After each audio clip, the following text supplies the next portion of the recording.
Hey, what is this? Xenia's word on the street.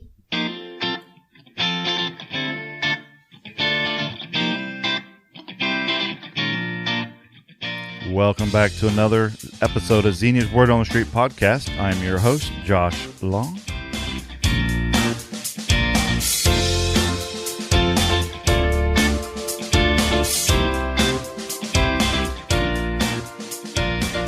This is the podcast dedicated to our community news, events, and views. And today we're going to talk about parks. And specifically, we're going to talk about the much anticipated splash pad. I recently had the opportunity to talk with Brian Forster, the city planner, over the telephone. We've done an interview, and I'm going to play that interview for you now. Enjoy. Today, I am joined by Brian Forster. Brian is the city planner for the city of Xenia. Brian, thanks for joining me today. Amongst other parts of your job around zoning and ordinances, one of the responsibilities you currently have is some major park improvements going on within the city on a couple different parks. But one of the one that piques everyone's interest last year is when city council and the city staff announced that plan is to put a splash pad in the city of Xenia. I know a lot of residents have been looking forward to that. Yep. Has the reception been well on your end? Yeah, we, of course, when we started out with this, we conducted some surveys. This was one of the most sought-after recreation amenities in the survey we conducted. And once we announced it, really everywhere I went, festivals,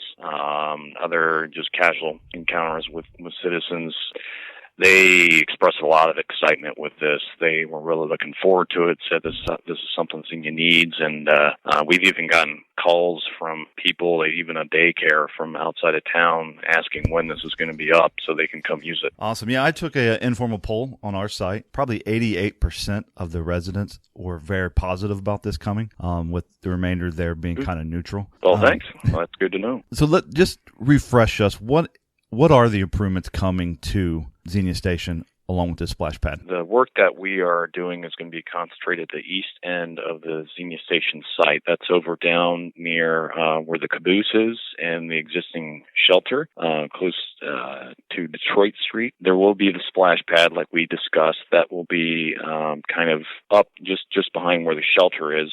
There will also be a new traditional playground that can be used year-round, be a train-themed playground with lots of climbing and swinging and other types of interactive equipment. That will be down near where the caboose is.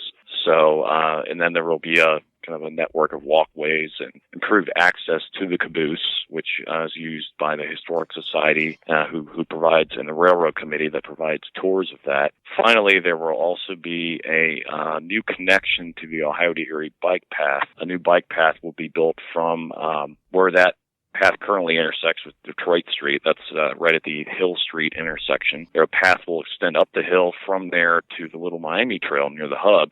So along with that, it's going to make it easier for cyclists to access the hub, along with this new amenity that's going in there. In the future, once we put that crossing in, we also have a separate grant to improve the safety of that bike path crossing, which will make that crossing safer than what you currently have to do, which is you go down and you cross at the Home Avenue intersection. And that's we've gotten a lot of feedback from people saying that doesn't feel like a very safe crossing. So in addition to these new recreational amenities, we're going to have improved bike access and safety as well. Yeah, it's pretty confusing for anyone coming who's not familiar with Xenia, but coming through Xenia on the bike trail. Once you kind of hit that intersection, it's a little confusing on how you cross Detroit there and get to the two trails that split off. Looking forward to that. The bulk of the public, of course, and the input that we're seeing on Xenia's Word on the Street is coming around that splash pad. You guys are working with the design firm right now. Can you tell us a little bit about the timetable or what residents can expect when they might start seeing some dirt being moved? Right. We expect construction to start by August.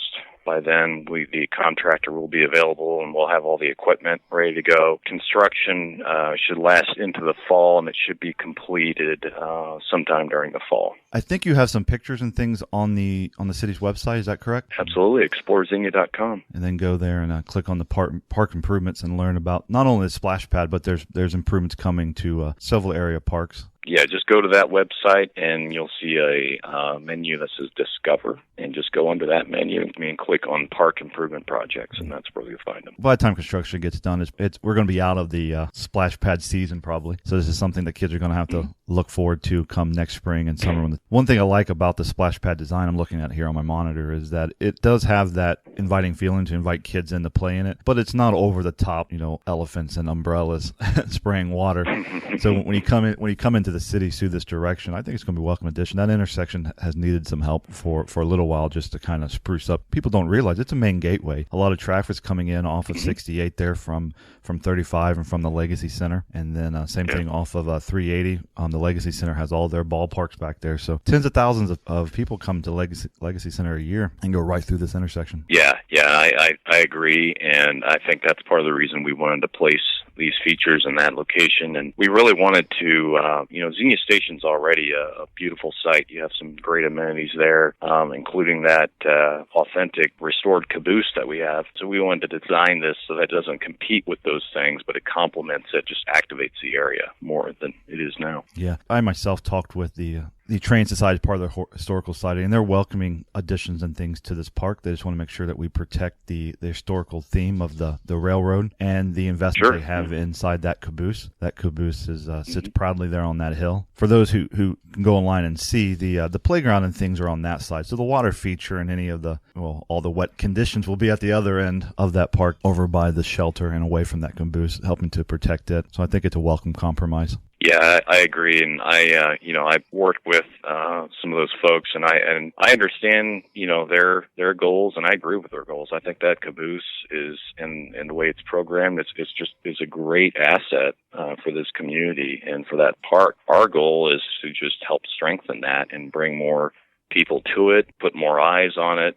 We want that to continue to remain there, and we only want to enhance it with this project. Absolutely. I'm sure it's a big project for you and your team to manage, and I appreciate you taking time out of your Friday here to speak to us. Anything else you'd like to add? No, I just, although it's a little bit, getting this underway, it's a little bit later in the year than I wanted. I'm really looking forward to this getting done and just seeing people enjoy it. Yeah, you've had your hands full with the zoning code rewrite and 2 or 3 major park improvements going on. So your department probably don't get thanked enough, you and Jeff and Keith and all those who are helping to improve our city in many, many ways. So thank you and all your staff there, and I appreciate you joining me. Well, I appreciate you having me, and I appreciate the recognition. Thank you very much. I want to thank Brian for joining us again on this podcast and talking to us about the splash pad. As he had mentioned, if you want to learn more about the splash pad and other park improvements coming to our community, go to exploreXenia.com, and I'll have that link here in the show note and on the post at XeniaWord.com. As always, we invite you to visit us on Facebook, like and share us at Facebook.com/XeniaWord. And again, this is Xenia's Word on the Street.